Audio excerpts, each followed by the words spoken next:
Hey guys, Easy as Pie here again with the Kawasaki 440 JS. I won't be doing any installs today. It's more of just an update.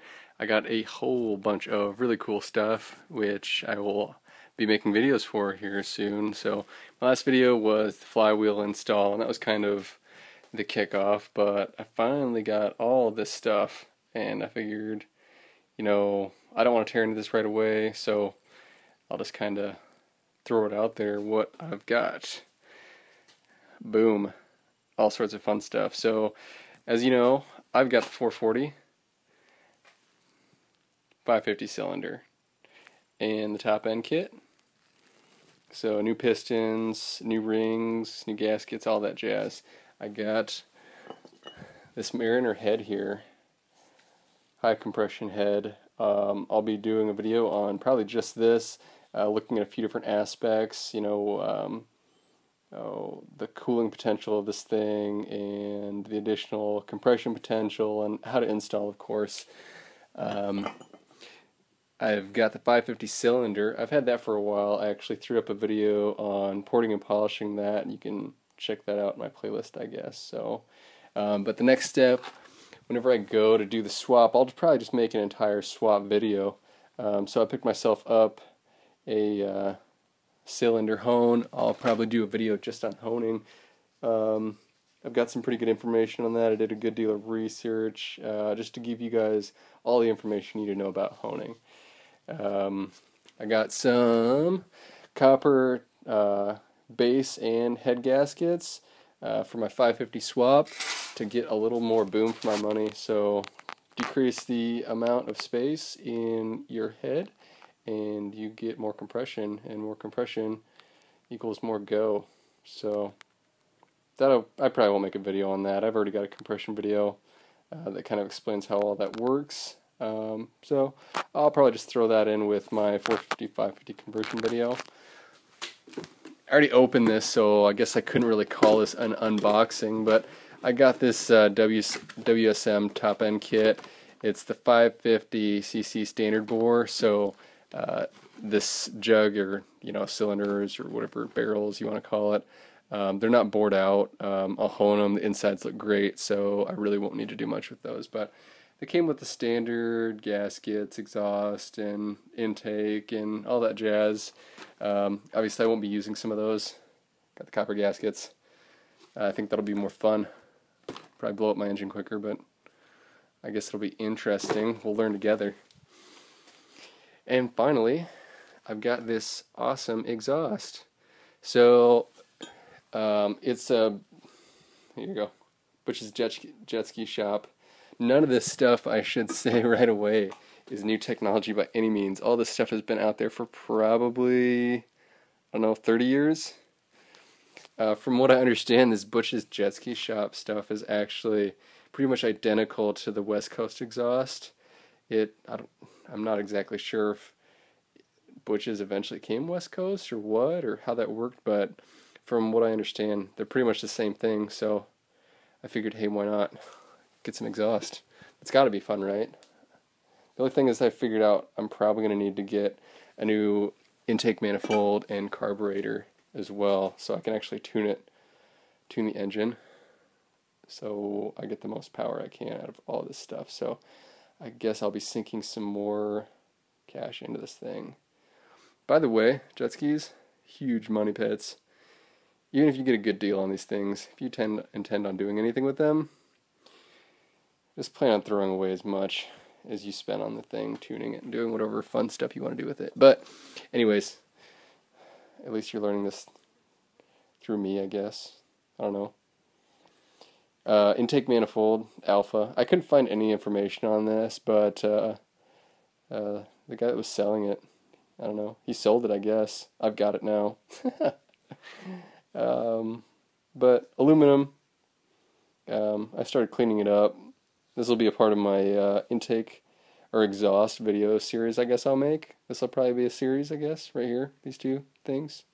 Maybe I'll construct a water box for this too. I've got a bunch of aluminum, and I would like to try my hand at aluminum brazing, so that'd be a pretty cool video. So anyways, that's this guy. So that'll go on with that. Overall, pretty excited for this. Lots of fun new gear. The 440, it comes stock at, I want to say 27 horsepower. And the 550 piston ports come stock at 36 horsepower, I want to say. So that'd be like a 33% increase, even without all the extra swag. The high compression head and the aftermarket exhaust there. So this will be like a little hoonski after I'm done with it. It should be pretty exciting, pretty fun to ride. We'll see what it does. So I guess a few things about the ski I've never really pointed out in the videos. I do this thing on a budget. I wouldn't quite say it's like a racer ski, but I don't know, there's some pretty hacked stuff in here. So I don't have the closed cell battery. Anyways, I can't remember the particular model number for that battery off the top of my head. Check out the video as far as the battery replacement. But the closed cell batteries, the gel cell batteries, were like $100 a piece. Granted, they're probably a third of the weight, but this battery was the same number of cranking amps, and I could get the connectors on. It's a little bit bigger, but it still fits in there. But it was $25, so I was willing to sacrifice, the 10 extra pounds or whatever to get that in there. I could buy, 4 of these batteries in the time that I'd burn through one of the closed cell marine batteries. So, in my opinion, that was worth it. So, that's one, I guess, little interesting fact about my ski. Another would probably be the turf that I put in. If you check out my turf video, it was actually a lot easier than I thought it would be. I thought this was going to be like a really technical process. It's not. If you can follow lines and cut out shapes and use glue, you can do the turf. I got this stuff at, it was actually like a hardware store for $15 for a huge sheet of this stuff. I had leftovers. I just use it for like a shop mat now. But I just went around basically kind of testing out the mats before I bought them. So, I don't know. Do what you need to, I guess. But if you look around, you can find good stuff. I've used this tons of times already. It works great.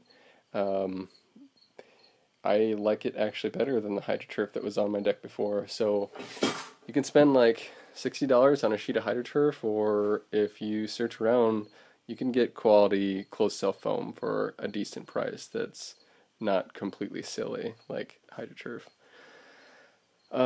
What else? I'm sure you've seen my stand video. If you're this far, I actually made this new contraption.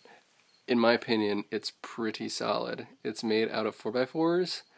You can see a couple 2x4s in there to kind of hold pieces together, and 10-inch by 3.5-inch casters, I want to say. The casters were the most expensive part. I think they were like $20 a piece, and honestly, that back center one, not so necessary. I was trying to build this so I can roll it across sand. That didn't work. If I had my buddy with me, we could push it through sand. It was an unpleasant experience, to say the least, but if you're going to try and use this as a beach cart, just buy a beach cart. It works awesome, though, for getting the sled off my truck and into the garage. I don't need anyone's help anymore. This thing rolls. It's smooth. It's smooth. Look at that. One hand, barely trying. So, works out pretty cool. So, I peeled off all the old school graphics. They were alright, but I just kind of wanted to make this ski a little bit more mine. So, I threw up some fun stuff. Final Fantasy, anyone? Yeah? Cool. Let's see. Otherwise, I can't think of much more to tell you guys. These things are fun, relatively inexpensive. If you're looking for one, it seems like the rule of thumb is $1 per cc. So if you're looking for a 440, don't spend more than $500 on one of these things. My buddy got his 300SX for $250, and all it needed was an impeller. I wish I could have made a video out of that, but it was a really long night. I think we spent 6 hours. The aluminum was basically fused onto the drive shaft. It didn't help that this is what we used for our impeller tool, which, granted, for hacking together an impeller tool in a couple minutes, this thing actually worked pretty well. We just stuck a big piece of steel through here and eventually got it off. We ended up cutting tons of chunks out of the propeller to get a hold of it properly. It was a mess. I'm sure some of you veteran guys out there would have, like, you'd have cringed. I cringed. It was pretty bad. But anyways, yeah, so lots of fun videos to come. Check them out. I know I'm going to have fun, so yeah, thanks for watching, guys. I hope you like the series. Like I always say, comment section, throw out what you want to see. I'll totally do it. As you can see, I like to go crazy with this thing. It's getting kind of expensive though, so I don't know. I guess there's got to be some sort of limit to this, but anyways, thanks for watching, guys. Check out my other videos. See ya.